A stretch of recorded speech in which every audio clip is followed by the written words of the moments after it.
Hey guys, lots of you would already be aware of the Japanese calendar, the traditional Japanese calendar that keeps track of the years in relation to the reign of the Japanese emperors.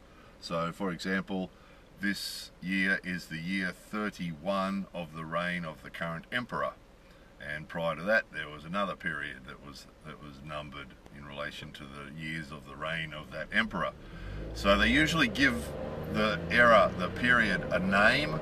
So the current period is called the Heisei period. So the year in Japan last year was Heisei 30, this year's Heisei 31. So that's all good, except that the current emperor will be abdicating in April this year. So it's the first time a Japanese emperor has abdicated in 200 years apparently, and he will be abdicating in April, and his son will be taking over. So that means that this is the year Heisei 31, but it will also be the year 1 in relation to the new Japanese emperor. And they haven't decided, or they haven't announced the name yet. There'll be they'll have decided on a name for the next era, but they haven't told us what it is yet. There'll be an announcement. They're going to announce the name of the next era, and then this will be the year Heisei 31, and also the year Kitty-chan, Hello Kitty 1, or Suntory 1, or whatever it is that they come up with, something much more respectable than that, obviously. So it's sort of interesting. It is sort of interesting. We've talked about this before. We made a video about the Japanese calendar once before and talked about this. It's not terribly practical, as you can imagine. It's fairly messy. Obviously, they have this happen every time it changes emperors. You have the same thing happen where a year will actually have two names. It makes it really hard to work out how old things are, or how old people are, or how long ago things were. You have to add up the different periods. So okay, well 31, this period's been 31, and prior to that it was 18, and prior to that it was whatever it was, and it's a fairly complicated system. Usually people will have a little calendar in the back of our diaries. Those people in Japan who use diaries, usually in the back of the diary is a little calendar, looks like this, and that has obviously the different periods going back 100 years or so, and usually the Western calendar, or the Christian calendar it is really, isn't it, next to it to show you that.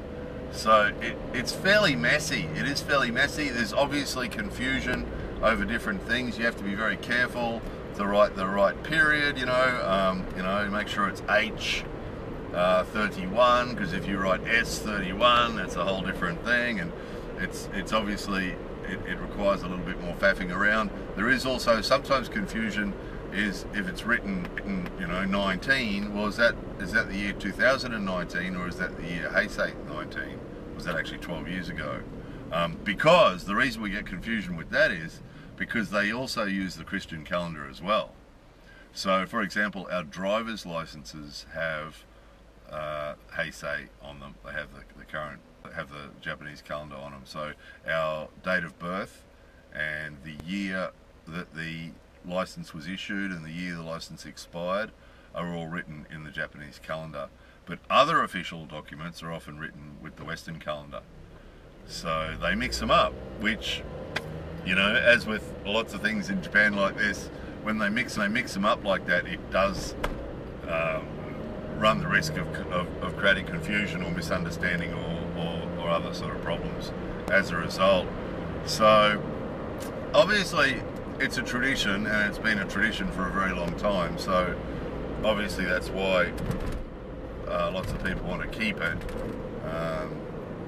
But as far as practicality, it's really not practical. It's really not practical for all those reasons and more. It's forever a confusing thing. So it sort of seems inevitable with the world being so connected as what it is now, and obviously in most dealings with the rest of the world, Japan uses the Western calendar. I mean, we've got Tokyo 2020 Olympics coming up, haven't we? We haven't got the Tokyo 2 Olympics coming up. That would cause some confusion, wouldn't it? So obviously in dealings with the rest of the world, usually Japan uses the Western calendar, but a lot of the internal stuff like the driver's licenses, it's the Japanese calendar. So it does seem a bit pointless. I mean, they've switched a lot of other things. So the old Japanese measurements for distance and things like that have been changed over, and now we use you know, the metric system's been in Japan for a very long time. So, and weights and distances and all that sort of thing. Areas of land, they still use both, and house sizes and things, they still use tsubo, which is the size of a tatami mat. So they measure house sizes in relation to how many tatami mats it is, because a tatami mat's a standard size.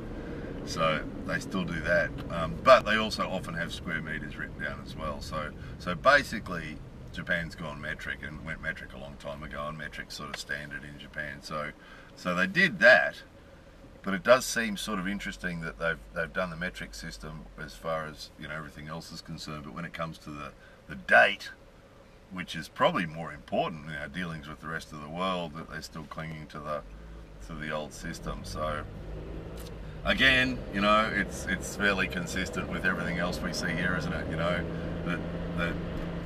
the reluctance to change, and reluctance for anyone to want to change is what keeps things the way they are. So they'll keep it.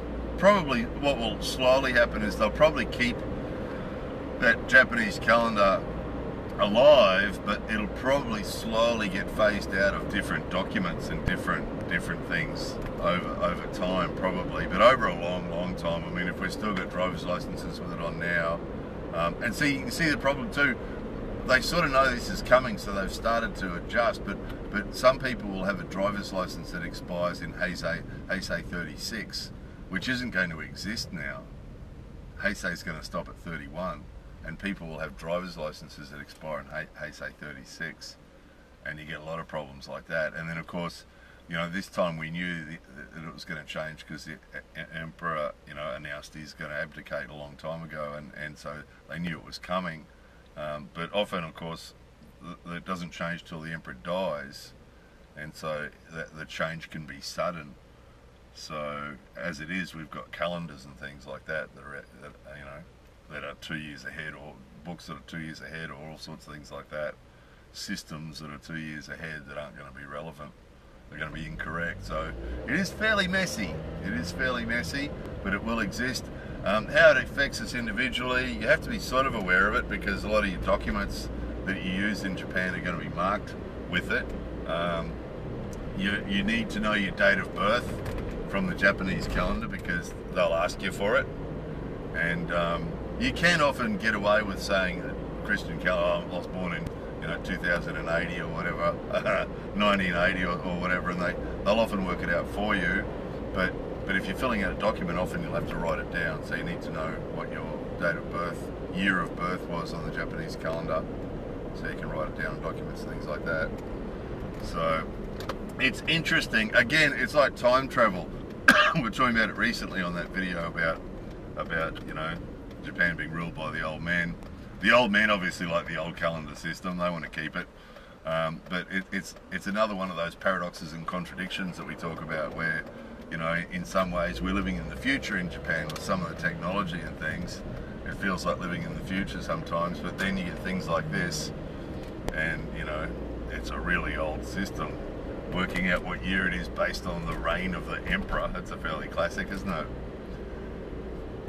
Anyway, there it was. Keep an eye out for that. So we'll know sometime over the next month or so what the period's going to be called, and then the change is actually going to happen in April. So that'll be interesting, won't it? New emperor comes along. We don't really, they're like a lot of modern monarchs really, they don't really have much to do with the day-to-day goings on. It's sort of pretty much, what's the word for that? Pretty much just a sort of a figure, a sort of a cultural figure really. So as far as running the country or anything like that, they don't really have much sort of input. But this is one thing that will affect people, of course. And our next driver's license is likely to have a 2 on it, or a 3 on it, or a 4. Anyway, there it was. Welcome everybody to the year 1. More videos coming soon.